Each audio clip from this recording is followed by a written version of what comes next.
Hi, I'm Maya, and today I want to talk about The Familiar by Leigh Bardugo.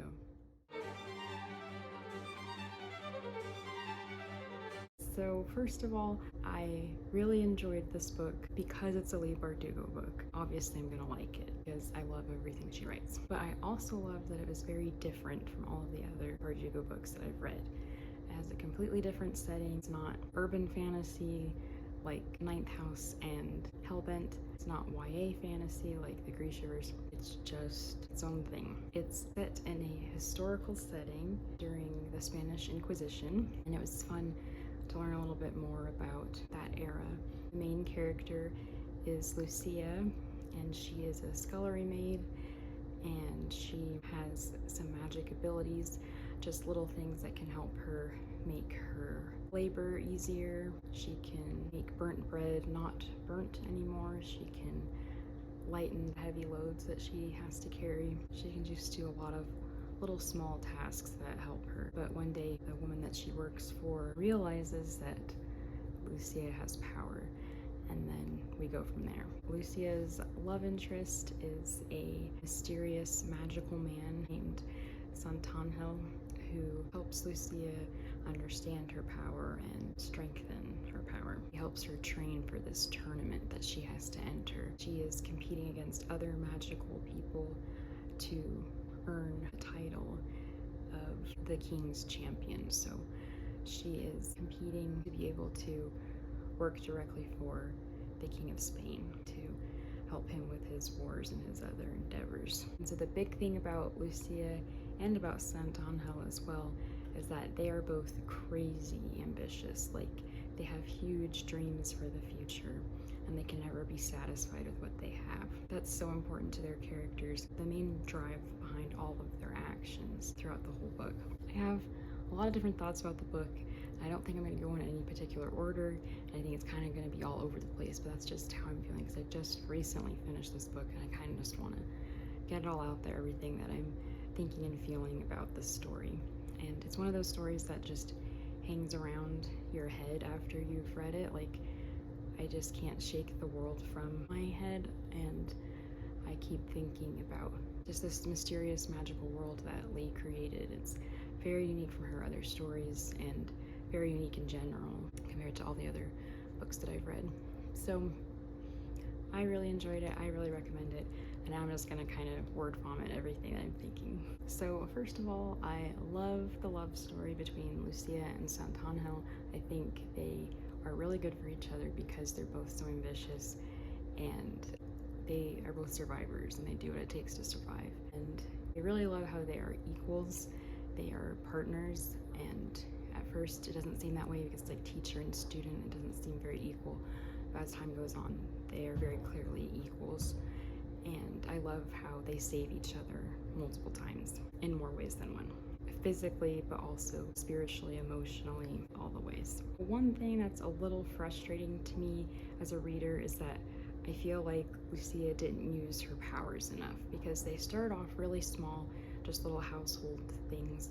But then as she learns more about how to use them, she realizes that she's actually very, very powerful, and she can do epic, big things with her powers. And then after she realizes that, she doesn't really use them to their full potential. Like when she's locked up, when the Inquisition captures her and they're torturing her, she doesn't use her powers to bust out. Like, she uses her powers to help someone else escape, but she doesn't use them for herself. And it just feels unrealistic when she is a survivor, like I mentioned before. Like, she's so determined to get ahead and to save herself. Like, why wouldn't she be using everything she had to escape, to defeat her enemies? It just was kind of frustrating reading, like, why aren't you just making all the rocks and trees around you grow and attack the people that are holding you captive? Like, that was kind of frustrating. And I guess at the end it makes sense because Lucia and Santangel kind of have to escape at the proper moment, at an exact right time, so that they can live the rest of their life in peace and hiding. They have to be able to fake their death a certain way. So I guess that kind of makes sense why she doesn't use her powers that much. But I don't know. It still is a little bit frustrating. And that whole ending with the two lovers dying and then living happily by themselves and hiding is very, very much like Leigh Bardugo's Shadow and Bone series. That's what happens to the main character and her love interest in that series. It's the same thing. At the end, people think they're dead, but really they're together. It was kind of funny to see Leigh use the same exact plot for her main couple. Kind of interesting. But one thing I love about them going into hiding, Lucia and Santanhill, is that they had all these big ambitions, like I mentioned before. They had all these dreams for the future of the great and epic things they would do, and instead, in the end, they just live a quiet, simple life together, and they realize that's better anyway. So that part I loved. I thought that was very sweet and a nice arc for them as characters and also as a couple. And I'm glad that they can be happy because they've both endured a lot. They've both had a lot of trauma in their lives, so I'm glad that they can just enjoy being in love and being together. There are two other things besides Lucia not using her powers that much that really bothered me. One of them is that Santanhill has a curse on him, and I love the curse. I love that it's very fairy tale vibes, but at times in the book it kind of seemed like the rules of his curse were just convenient for what the plot needed and like moving the plot along.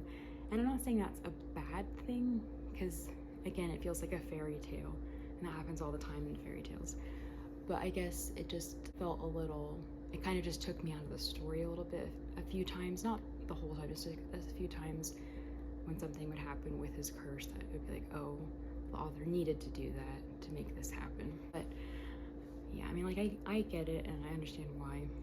And I think bottom line, it's cool that he has a curse, and it's cool that it's such an integral part of his character, and it's cool that Lucia can help him overcome it. Another thing that did drive me crazy, that I am still upset about, is that the awful, horrible, evil men in this book do not get their comeuppance.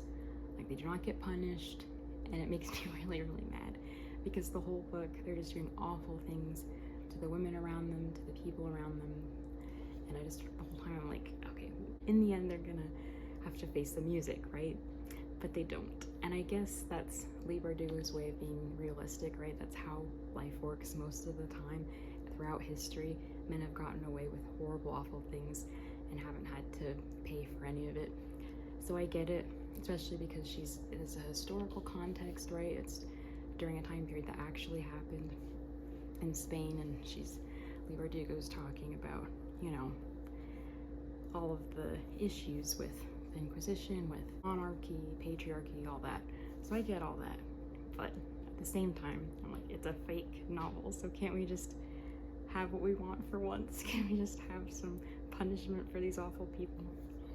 I don't know. That's just how I feel. I absolutely loved the tournament. I love a good tournament in anything, in a movie, in a book, any kind of story. I love when there's a competition. I think it's such a fun way to watch characters interact, to force them into situations where we see and learn more about their personality, their needs, their drives. It's a great device for storytellers to use. So I love seeing Lucia in this competition setting, and I love seeing her other competitors in the same setting and learning more about them. I think Leigh Bardugo did a great job with that, with the different trials that the competitors had to go through, and like the political intrigue of like alliances, friendships, rivalries, sabotage, assassination attempts. Just, yeah, really, really well done. And there were so many unique characters, just very individual, very one of a kind. There's a character called the Holy Child, and she is very interesting, very intriguing, just mysterious and compelling. There's also the character Valentina. She is Lucia's mistress, the woman that she works for, the woman whose house she cleans. She is just a truly pathetic character. Like, she really embodies that word, pathetic, like in every way, in every aspect of her life. You recoil from her, but you also feel bad for her, and you're just like, wow, you know?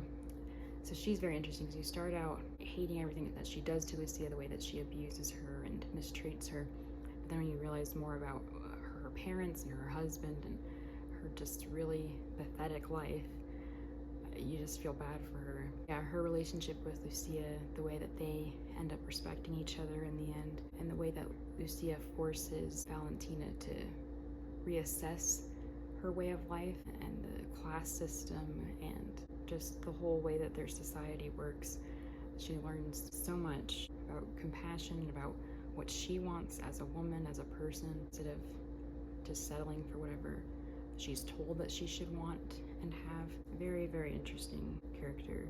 Another interesting character is Lucia's aunt. She really made me mad just how selfish she is, how she's always putting her own needs over Lucia's needs, even though that's her niece. Shouldn't she be taking care of her? Shouldn't she be more motherly toward her? She's always looking out for number one. And that's kind of understandable once you learn more about her backstory and what she's been through and what she's had to do to survive. And when you learn more about how she and Lucia have to hide the fact that they're Jewish because of the Spanish Inquisition. So even though the aunt really drove me crazy and was just rude, looked down on people, did a lot of things that I did not agree with and that really upset me.